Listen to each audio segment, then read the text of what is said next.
ഇക്കപ്പ എന്ത് പറഞ്ഞിട്ടും കാര്യമില്ല. ഞാൻ പോവെന്ന് പറഞ്ഞാ പോവും. എന്താ മക്കളെ, എന്തെങ്ങൾക്കൊന്ന് ഒച്ച താത്തി സംസാരിച്ചാല് അപ്പുറത്തും ഇപ്പുറത്തൊക്കെ പൊരക്കാരുള്ളതല്ലേ, ഒന്ന് പതുക്കെ വർത്താനം പറഞ്ഞൂടെ നിങ്ങക്ക്? അതുമ്മ ഇവൾക്ക് ജോലിക്ക് പോണെന്നാ പറയുന്നത്. ഇവള് ജോലിക്ക് പോണതിന് ഇക്കൊരു പ്രശ്നമില്ല. പക്ഷെ പ്രസവം കഴിഞ്ഞു പോയിക്കോട്ടെ എന്നാ ഞാൻ പറയണത്. മോൻ പറഞ്ഞതിലും കാര്യമില്ലേ? ഇതിപ്പോ ഈ പ്രഗ്നന്റ് ആയിരിക്കണ സമയത്ത് ജോലിക്ക് പോയിട്ടുണ്ടെങ്കിൽ മോളെ വയറ്റിൽ കിടക്കണ കുഞ്ഞിനല്ല അതിന്റെ കേട്. പിന്നെപ്പോ മോള് ജോലിക്ക് പോയി കൊടുന്നിട്ട് വേണ്ടല്ലോപ്പ ഇവിടെ ഈ വീട് കഴിയാന്. പ്രസവം കഴിഞ്ഞാലും ഇപ്പൊ ജോലിക്ക് പോയിക്കൂടെ? പ്രസവം കഴിയണ വരെയുള്ള ഒരു കാര്യല്ലേ. അത് കഴിഞ്ഞാൽ പിന്നെ ഒരു ബുദ്ധിമുട്ടും കാര്യങ്ങളൊന്നും ഇല്ലല്ലോ.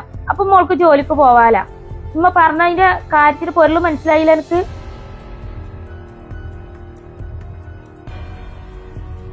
ഛേ,